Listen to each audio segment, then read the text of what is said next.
Hello again, everybody. Mando here. Just gonna be going over another boss DPS build here for you guys, for those that are jumping into raids and dungeons and end game content. This week, I'm gonna be focusing on a Warlock build. Something pretty simple, as I think it's better whenever you keep it simple and it's something that there's not a whole lot of hoops to jump through and things like that. So let's get into it. All right, so the armor that I'm going to be using for this build is Sanguine Alchemy. So the way that this exotic works is when you're standing in a rift and you deal damage to a target, it's marked, and then as you deal damage to that target, you're dealing extra damage to a marked target. And if you are doing damage with a weapon that has the same matching damage type as your super, then you're actually doing even more damage on top of that. Plus, if you're standing in a rift and you're killing things with weapons, you're also extending the period of time that rift is up on the field. So very good exotic for a well build if you're just running pure solar. We're not going to be doing that today. This is going to be a prismatic build, but it doesn't really matter what rift you're in. It can be a well, it can be an empowering rift, or just a regular healing rift. So that's going to be the exotic armor piece that we're going to be using.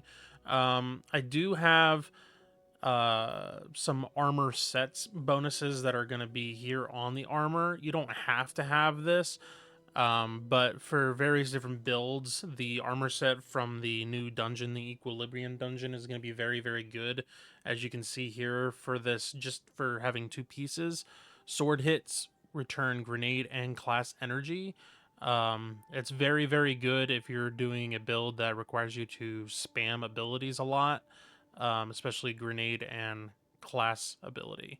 So we won't necessarily be using that for this build. It just happened to be whatever I was wearing for this build. I also have the Lustrous set on as well, which was from Solstice. So nothing really that's going to be helping me with damage during a damage phase here. As far as what I have on my armor, I have a font here for my super. It's not really going to be because of helping my super to do more damage, but it's more there to bump my super stat up so that I can get my super back faster in between damage phases, or while, if you're doing like a solo dungeon or something like that, while you're going around doing the mechanics, you're able to get your super back quickly in case you need to panic pop or something like that, which we'll get to a little bit more when I get to the actual abilities and things like that on the super. But if you need to panic pop and then need to get your super back, it doesn't take as long, because you're going to be getting plus 20 to your super stat here, which will bump this up to 80.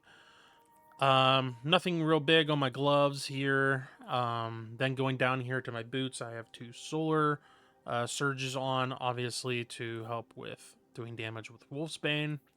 And here I have on my bond time dilation, which I didn't go over for the Titan build, but time dilation, anytime that you have any like surges or fonts on, you want at least one time dilation on, just because it bumps up the duration for how long your armor charges stick around. You want at least one of these on. It gives you a good couple seconds extra for each charge as they're decaying. Then I also have powerful attraction, just because if I need to pull in orbs, in the middle of a damage phase or something like that, I can do that. And like I said, with the set that I have on here, you're going to be getting your class ability back super, super quick while doing damage with a sword. Plus it's over 100 here, so you're going to be getting back pretty quickly. So if you need to pick up orbs, especially with attrition orbs on Wolfsbane, you'll be able to do that. And then I have a font on for class ability, so that's going to be up even higher. It's going to be almost 130. So that's the armor. And then My damage weapon of choice is going to be Wolfsbane again. I'm trying to do a build for up close and personal for every class, and then I'll go to some builds where we're going to be doing damage from a distance. So Wolfsbane again, same thing as what I did on the Titan, has attrition orbs on it. Nothing else has changed on here. And then for the abilities, I have Song of Flame, just because, again, with our exotic, we want a super that matches the damage type that we're doing. So Wolfsbane is solar, so we want prismatic, or we want a Song of Flame here so that we can do even more damage. Plus, it's going to give us radiant, so we're going to be doing even more damage on top of that. Plus giving us damage resist, which is good, especially if you're doing something solo, like a solo dungeon. This will give you huge damage resist if you're in your Song of Flame. And while you're in this, your abilities come back super quickly too. So during your super, you are going to be able to cast rifts all the time, and you're going to have your grenades and things like that all the time. We're not going to be using the super necessarily for damage. It is mainly there for survivability during damage, and it is also going to be there to give us radiant. So we're just going to pop it, and then we're not going to use any of our abilities during damage. Doesn't really matter what you have here for your melee or your grenade. I like going with Arcane Needle, mainly because I'm going to be going with Lightning Surge here, just because it's good for ad clear. You could go, if you're worried about survivability, which you really shouldn't have to worry about, especially with a healing nade and then something down here in the fragments, which we'll get to in a bit. But if you're going to do something where you want to be throwing grenades, more like damage grenades or something like that, you can throw in Devour here, and it's going to help you stay alive, plus get your grenades back. But you definitely want to have Hellion on, just because it gives a little bit of extra damage and scorched targets, things like that.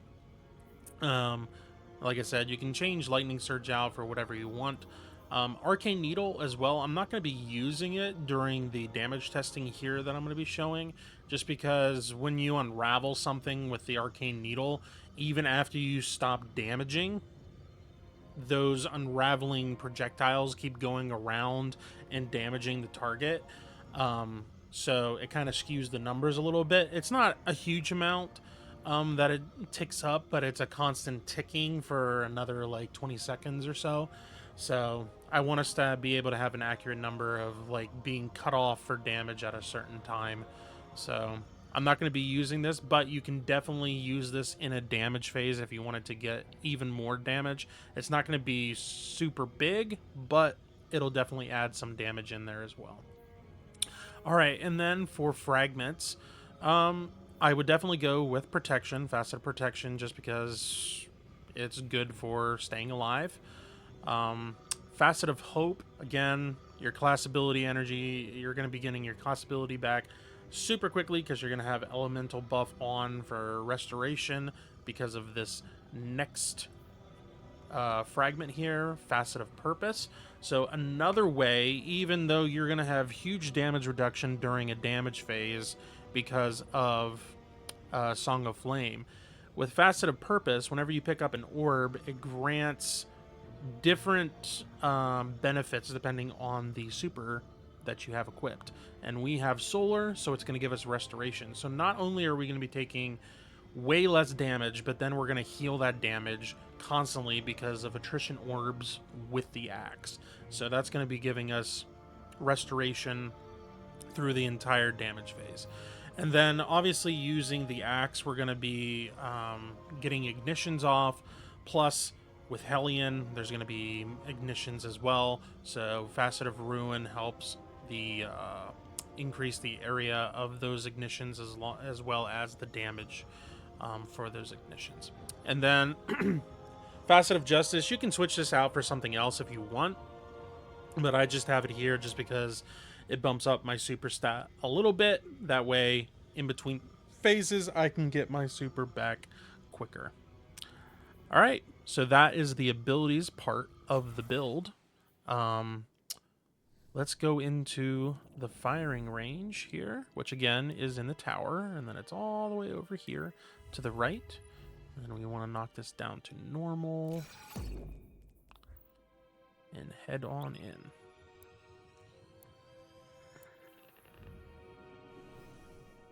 All right. While we're loading in, something that I will say, I may have to go through this damage rotation a few times just to get an accurate depiction of the damage here, just because since you have to be in a rift to get the increased numbers, a lot of times because the boss is not aggroing me and is just standing still, he kind of backs up a little bit and backs out of the rift, versus if you were actually facing a boss that's actually attacking back, you would be able to stay in your rift and be able to just continue to do damage. But just as with the Titan here, we have to charge up the axe here, so we're just going to do some damage. You can see with these orbs dropping here, I'm already getting restoration. Okay, here we go. Now we want to get rid of those numbers like that, and then let's do something different. Let's do a ball this time instead of the hive. Let them load in, and then we'll have Carl come on in here and be our test dummy for today. All right, there we go. Gonna rally, make sure we have full ammo. Our bar is full up, ready to go. All right, before I go over and get the orbs, the sequence in which we're going to be doing damage here is going to be throwing down a rift and then popping Transcendence and then going straight into activating our super, which then switching over to our axe, we are going to activate the Nano Assault and then go into doing damage. That is the sequence that we're going to be going into. That way we get the damage, the extra damage from Transcendence, as well as Song of Flame, and our Rift is down, Hellion's out, and we're ready to rock and roll. All right. Give me 1 second here.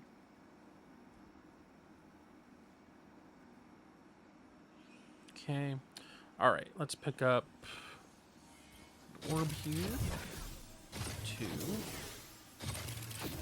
And you may be wondering why I don't have the axe out. It's because every time that I come over to get orbs over here with the axe out and I have that Nano Assault ready to go, it activates and then I have to go and fill the bar back up. So I've just gotten the habit of coming over here and just picking up orbs with another weapon out. Okay, here we go. And 3, 2, 1. Ascendance, super, activate the axe.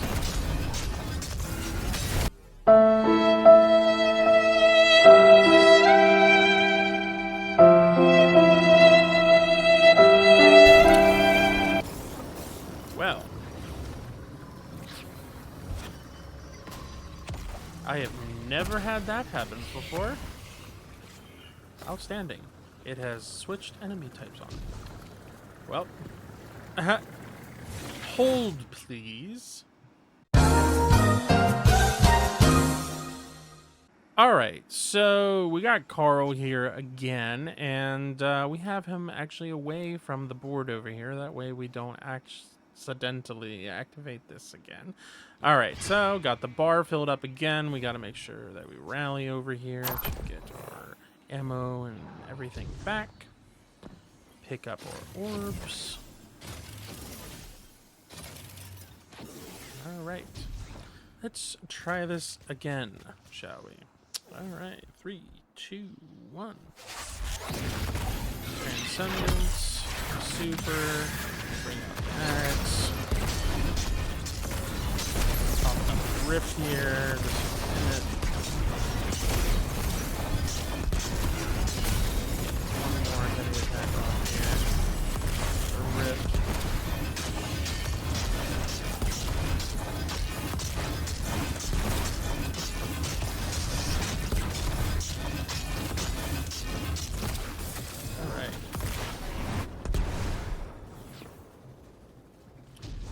you have it. Another 70, almost 71k damage.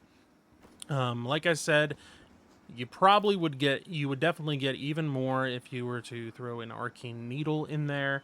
And like I said, with a boss that's actually firing back, he's going to be pushing you back in and pushing into that rift. So you're not going to have to constantly be popping the rift. So you definitely would do even more damage than that, ideally. And you don't really, like I said, have to worry about survivability. You have your Song of Flame there, giving you huge damage resistance, and you have the healing from the axe here, giving you orbs, and then you also have the Facet of Purpose that's giving you restoration the entire damage phase that you're doing damage. So there you have it. Here's a build that you can hopefully put together and be able to run to, whether it's doing a dungeon or a raid, and do good damage while you're up close and personal to a boss. Hopefully this was helpful, and I'll see you guys in the next one.